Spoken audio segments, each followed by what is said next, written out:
La guerra en Ucrania se libra en dos escenarios bien distintos. El primero es la brutal guerra de desgaste que se desarrolla en el campo de batalla, donde cientos de miles de tropas se enfrentan a lo largo de una extensa línea del frente de 1.600 kilómetros. El segundo está en el aire, donde ambos bandos se bombardean mutuamente cada noche con misiles de largo alcance y enjambres de drones. Este bombardeo casi constante está diseñado para infligir tanto daño al otro bando que la continuación de la guerra se vuelva inviable, independientemente del progreso en el terreno. Y con ese objetivo en mente, en 2025, Ucrania ha comenzado a centrarse en el corazón de la maquinaria de guerra rusa. En muchos sentidos, la superioridad aérea se ha convertido en uno de los aspectos más críticos de la guerra. En tierra, ninguna de las partes parece tener los números o los recursos para más que un lento y sangriento avance, en el mejor de los casos. Al ritmo actual de los avances, se necesitarían años, si no décadas, para que cualquiera de los dos bandos consiguiera una victoria territorial decisiva. Pero en el aire, Ucrania ha logrado avances monumentales.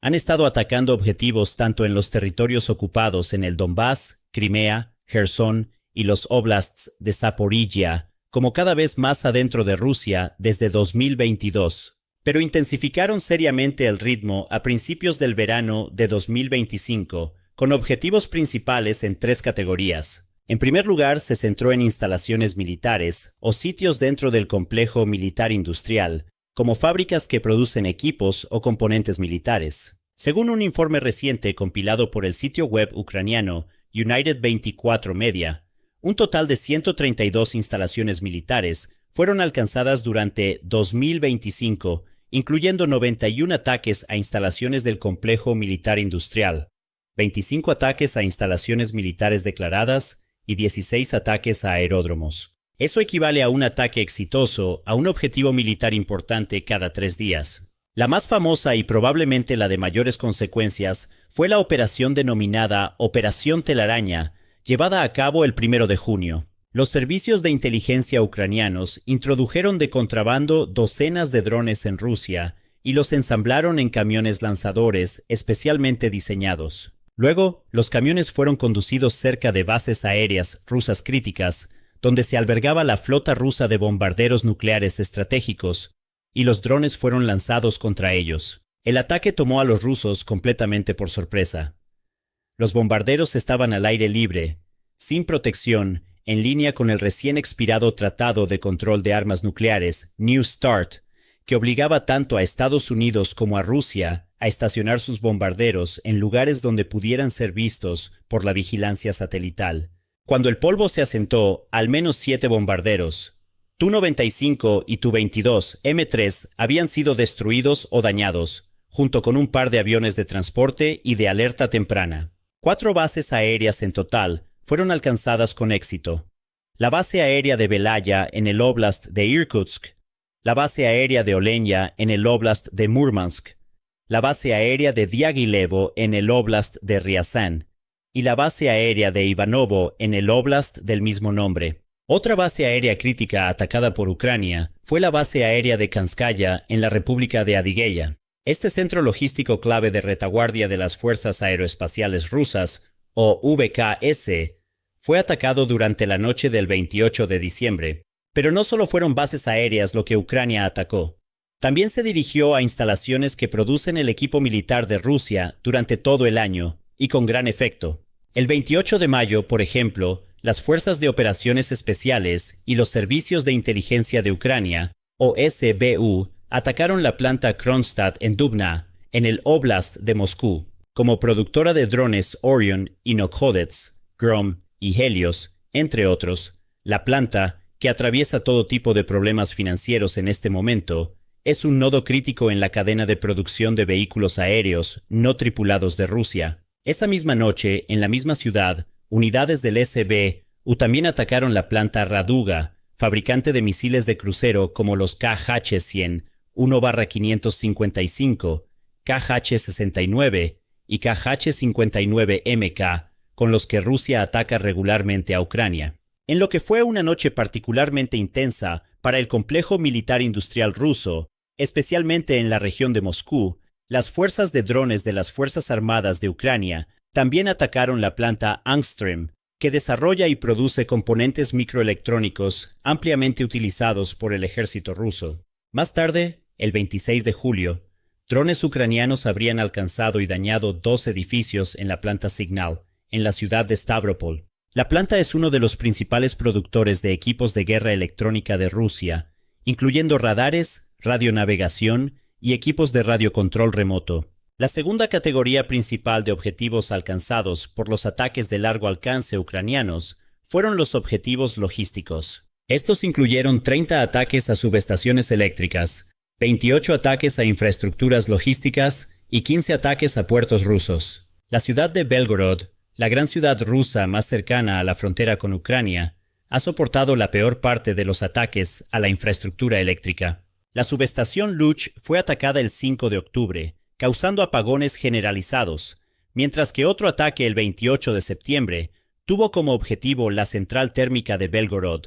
y las subestaciones asociadas, cortando la electricidad a más de 500,000 personas. La ciudad también ha quedado a oscuras al menos 2 veces a principios de 2026, y según se informa, el agua caliente en los sistemas de calefacción centralizada no estará disponible hasta abril o mayo. Además, la subestación de Novobriansk, en la región de Briansk, y la central combinada de calor y energía de Oriol en Oriol fueron presuntamente alcanzadas por misiles Neptune el 31 de octubre, interrumpiendo la electricidad en la zona. También se registraron más ataques a subestaciones y otras instalaciones eléctricas en Vladimir, Smolensk, Voronezh y Tambov. En cuanto a los ataques a la logística, las fuerzas ucranianas se centraron principalmente en la infraestructura ferroviaria. Ataques repetidos a las líneas de ferrocarril en el Oblast de Rostov, el Oblast de Leningrado, la región ocupada de Zaporilla y las ciudades de Oriol, Voronezh y Briansk, descarrilaron trenes militares y de combustible, interrumpiendo los movimientos de tropas y equipos. Una importante operación de sabotaje en el ferrocarril transiberiano el 13 de noviembre bloqueó temporalmente una arteria logística clave. Los trenes rusos que transportaban combustible y suministros militares también fueron objetivo. En mayo, las fuerzas especiales del GUR atacaron un tren de combustible ruso en movimiento en Zaporilla con drones OWA-UAV. Luego, en julio, un tren que transportaba combustible, lubricantes y equipo militar fue destruido en el Oblast de Rostov. Y en agosto, ataques ucranianos descarrilaron trenes de combustible cerca de Tokmak y Dzhankoy, cortando el suministro a Crimea. Las estaciones y nudos ferroviarios rusos tampoco se salvaron. Solo entre julio y agosto, por ejemplo, la estación de Salsk en el Oblast de Rostov, la estación de Surovikino en la región de Volgogrado y la estación de Dzhankoy en Crimea fueron alcanzadas, dañando líneas eléctricas, deteniendo el tráfico, suspendiendo los flujos de carga militar e interrumpiendo las rutas de suministro en el proceso. Y las subestaciones de tracción y los gabinetes de relés en Rostov, Volgogrado, Voronezh y Krasnodar también fueron atacados, causando paradas automáticas e interrupciones ferroviarias generalizadas. En cuanto a los ataques a los puertos rusos, estos se dirigieron principalmente a las instalaciones de almacenamiento de combustible y exportación de petróleo, centrándose en los puertos del Mar Negro y del Mar de Azov, que son críticos para la industria energética de Rusia y sus operaciones navales y terrestres. El más impactante de ellos llegó posiblemente justo al final del año, cuando drones ucranianos atacaron tanques de productos petrolíferos en el puerto de Temryuk en el Mar de Azov el día de Navidad. 2 grandes depósitos de combustible se incendiaron en el puerto sureño de Temryuk, calcinando un área de unos 200 metros cuadrados. 6 semanas antes, un ataque de drones ucranianos dañó un depósito de petróleo y un buque civil en el puerto de Novorossiysk, cerca de Krasnodar Krai, deteniendo temporalmente las exportaciones de petróleo desde la terminal petrolera más grande de Rusia en el Mar Negro. De hecho, los ataques a la infraestructura energética rusa constituyen la tercera categoría de objetivos de ataque de largo alcance de Ucrania, y en muchos sentidos son estos ataques los que han tenido la máxima prioridad y las mayores consecuencias. Según el informe de United 24, en 2025, Ucrania atacó refinerías de petróleo rusas 88 veces, instalaciones de almacenamiento de petróleo 28 veces y la infraestructura de gas 6 veces. Por ejemplo, la refinería de petróleo de Makhachkala, en Dagestán, fue atacada la noche del 21 de octubre, dañando una unidad de procesamiento que suministra combustible a la flotilla del Caspio de Rusia. Luego, el 14 de diciembre, al menos 3 refinerías fueron alcanzadas en diversas ubicaciones. La refinería de Afipsky en Krasnodar Krai, una importante refinería con una capacidad de 6,25 millones de toneladas al año. El depósito de petróleo de Uryupinsk en el Oblast de Volgogrado y la refinería Slavneft Yanos en el Oblast de Yaroslavl. Para rematar, junto con el ataque al depósito de combustible de Temryuk, Ucrania también atacó la refinería de petróleo de Novoshaktinsk en el Oblast de Rostov con misiles Storm Shadow el día de Navidad. Sin embargo, hubo otros ataques que clavaron el puñal aún más profundo en el corazón militar de Rusia. Quizás los ataques más audaces, y aquellos con las consecuencias a largo plazo de mayor alcance, han sido los ataques de Ucrania a los petroleros rusos en el mar.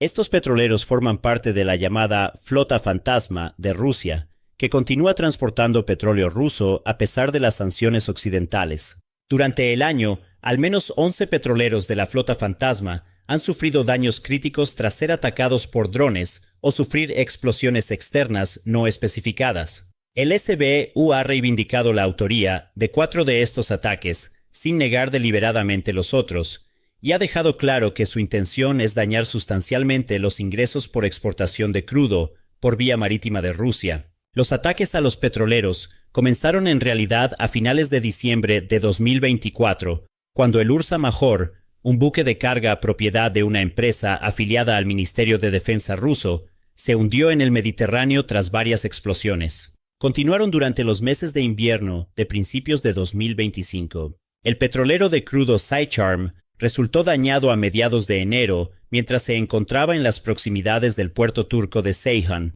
El Grace Ferrum fue impactado frente a las costas de Libia a principios de febrero.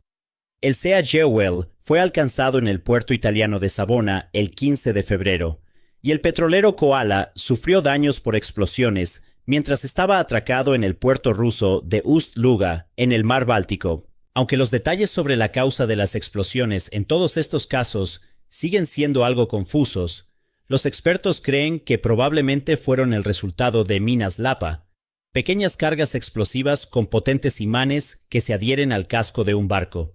Pero durante el transcurso de la guerra, Ucrania ha mejorado rápidamente sus capacidades de drones navales, y estos entraron en escena con furia en la segunda mitad del año. En junio, el petrolero de crudo Villa Moura, bajo gestión griega, sufrió una explosión frente a la costa de Libia. Transportaba 1 millón de barriles de crudo y tuvo que ser remolcado al sur de Grecia para su reparación. 2 semanas después, el 6 de julio, el petrolero Eco Wizard, también bajo gestión griega, fue alcanzado por 2 explosiones con solo 10 minutos de diferencia. Luego, el 27 de noviembre, el Mersin, un petrolero con bandera de Panamá, gestionado por la empresa Besiktas Shipping, con sede en Estambul, resultó dañado frente a la costa de Senegal, tras ser alcanzado por 4 explosiones externas mientras estaba anclado cerca de Dakar. Las explosiones provocaron la entrada de agua de mar en la sala de máquinas, lo que llevó a una señal de socorro, una respuesta de emergencia y la evacuación exitosa de toda la tripulación, que resultó ilesa.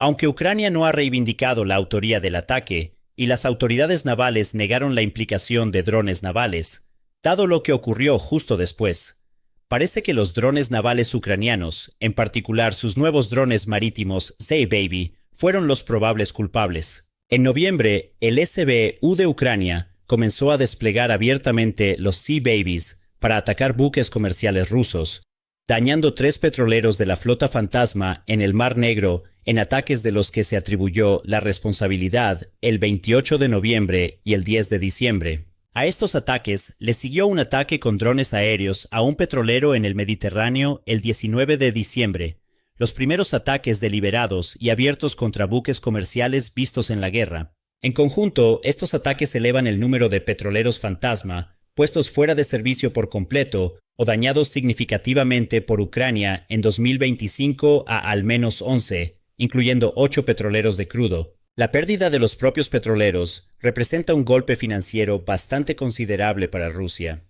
Aunque se estima que la mayoría de los petroleros de la flota fantasma de Rusia son bastante viejos, con unos 15 años de antigüedad, reemplazar uno probablemente les costaría alrededor de $59 millones cada uno. A los precios actuales del petróleo, un petrolero hundido mientras transporta una carga de 2 millones de barriles de crudo ruso de los Urales le costaría a Rusia más de $200 millones. Según S&P Global, en septiembre de 2025, la flota fantasma rusa comprendía 978 petroleros con más de 27,000 toneladas de peso muerto, lo que representa una capacidad combinada de 127 millones de toneladas de peso muerto, o aproximadamente el 18,5% de la flota mundial de petroleros. A primera vista, Ucrania tiene un largo camino por recorrer antes de hacer una mella significativa en eso. Sin embargo, no todos los petroleros se utilizan con la misma asiduidad que otros. Basándose en su historial, la mayoría de los petroleros alcanzados por Ucrania parecen formar parte de un grupo mucho más pequeño de petroleros que hacen múltiples escalas en puertos rusos al año, a los que la Escuela de Economía de Kiev se refiere como el núcleo de la flota fantasma de Rusia. Si esa evaluación es correcta, los petroleros dañados o inutilizados en el último año podrían representar hasta el 10% de la flota total, un resultado económico potencialmente significativo. Pero las consecuencias de estos ataques para Rusia no terminan ahí. Los mercados de seguros reaccionaron con fuerza a los ataques, con un aumento de las tarifas para los buques que operan en el Mar Negro de hasta un 300% a principios de diciembre y duplicándose de nuevo en enero. Las exportaciones de crudo ruso por vía marítima a través del Mar Negro se han desplomado un 30%, y Besiktas Shipping, uno de los mayores operadores de petroleros de Turquía, incluyendo el Mersin y varios otros buques sancionados por Ucrania, anunció que ya no transportará cargamentos rusos tras el ataque al Mersin, citando riesgos insostenibles. En resumen, básicamente se ha vuelto mucho más peligroso y caro para Rusia exportar su petróleo. Y esa es la idea básica con todos estos ataques, que el ex jefe del SBU, Vasil Malyuk, famosamente denominó sanciones cinéticas, matar de hambre a la maquinaria de guerra de Rusia, cortándole el acceso a los ingresos de sus exportaciones de petróleo y gas. Hace tan solo una década, la economía rusa dependía profundamente de los ingresos de las exportaciones de energía, lo que llevó al difunto senador estadounidense John McCain a declarar en 2014 que Rusia es una gasolinera disfrazada de país. Otros, como el futurista Yuval Noah Harari,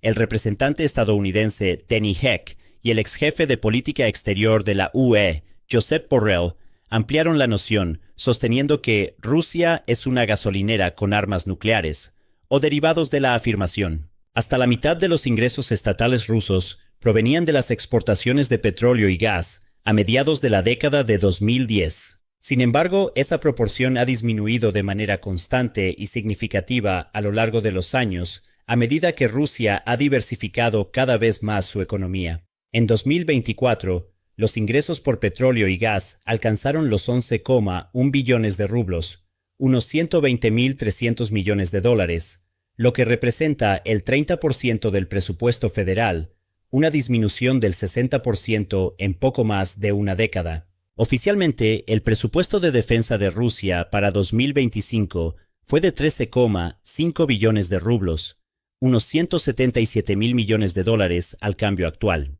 Sin embargo, algunas estimaciones sitúan el gasto total en defensa y seguridad en hasta 16,8 billones de rublos, unos 220.000 millones de dólares, cuando se incluyen categorías más amplias como la seguridad interna y partidas clasificadas. Bajo esta definición ampliada, el gasto militar aumentó casi un 70% en 2024. A esos niveles de gasto, los ingresos petroleros de Rusia claramente no son suficientes para cubrir los costos de su guerra en Ucrania, y las fuentes de financiación del gobierno se están desplazando hacia la fiscalidad interna y una base de exportación ampliada en lugar de los ingresos del petróleo y el gas. Aún así, en 2025, los costos de los ataques ucranianos a los ingresos petroleros de Rusia se acumularon rápidamente, aumentando la urgencia de diversificar sus fuentes de financiación. Según Evgeny Borovikov, director general adjunto de la principal correduría de seguros rusa Mainz,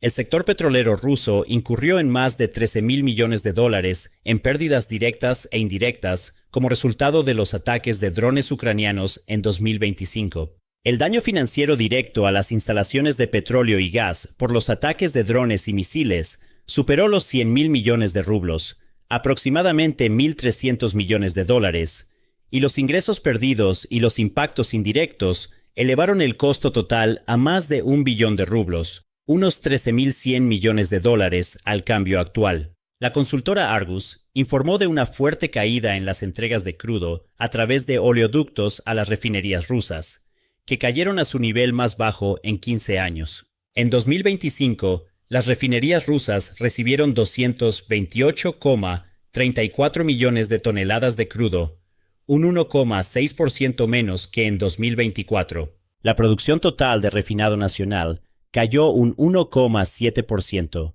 hasta los 262,3 millones de toneladas. Además, las compañías de seguros rusas se enfrentaron a un aumento de las reclamaciones en las categorías de riesgo de terrorismo y sabotaje. Según un informe de febrero de 2026 en el sitio web ruso de enfoque financiero Kommersant, los pagos en estas categorías superaron el valor total de las primas recaudadas. Alexei Kutoryansky, jefe de suscripción corporativa de la aseguradora Soglasie, corroboró este hecho, afirmando que la tasa de siniestralidad en las carteras de seguros pertinentes se multiplicó por 10 y que las primas ya no cubrían el volumen de los pagos. La correduría de seguros Remind informó de un aumento significativo en la frecuencia de los incidentes y afirmó que las pérdidas medias de un solo ataque a una refinería a menudo alcanzaban entre 5 y 10 millones de dólares. En conjunto, es fácil concluir que las sanciones cinéticas están funcionando y que Ucrania está ganando la guerra en el aire.